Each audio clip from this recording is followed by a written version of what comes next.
Saudara, kita membahas tentang pertentangan yang abadi antara iblis dan Allah. Kita mulai dari Kejadian 3 ayat 15 mengatakan demikian, aku akan mengadakan permusuhan antara engkau dan perempuan itu dan antara keturunanmu dan keturunannya. Keturunannya akan meremukkan kepalamu dan engkau akan meremukkan tumitnya.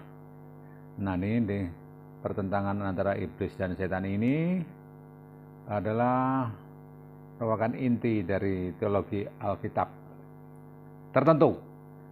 Namun gagasan tentang pertentangan antara Allah dan makhluk surga yang telah jatuh dan memberontak melawan Allah dianggap sebagai motif utama di dalam kitab suci. Kita lihat di dalam Matius 13 ayat 24-30 mengatakan bahwasanya apa yang terjadi itu sebagai demikian. Yesus membentangkan satu perumpamaan lain lagi kepada mereka, katanya, kerajaan surga seumpama orang yang menabur benih yang baik di ladang. Tetapi pada waktu semua orang tidur, datang musuh menaburkan benih lalang di antara gandum itu, lalu pergi. Ketika gandum itu tumbuh dan mulai berbulir, nampak juga lalang itu. Maka datanglah hamba-hamba Tuan ladang itu kepadanya dan berkata, Tuan, bukankah lebih baik yang Tuan taburkan di ladang Tuan? Dari manakah lalang itu? Jawab Tuan itu, seorang musuh yang melakukannya. Lalu berkatalah hamba-hamba itu kepadanya, jadi maukah Tuan supaya kami pergi mencabut lalang itu? Tetapi ia berkata, jangan, sebab mungkin gandum itu ikut tercabut pada waktu kamu mencabut lalang itu. Biarkanlah keduanya tumbuh bersama sampai waktu menuai. Pada waktu itu aku akan berkata kepada para penuai, kumpulkanlah dahulu lalang itu. Lalu ikatlah berbekas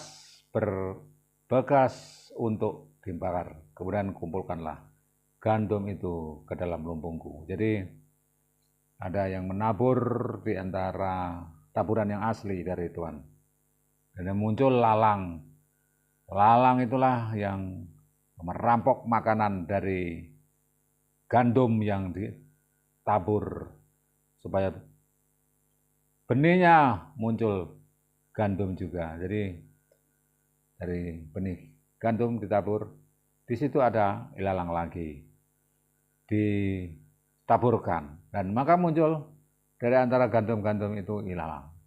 Nah, yang mengatakan adalah musuh. Jadi sikap untuk bermusuhan itu ada Alkitabiah, jangan takut untuk bermusuhan.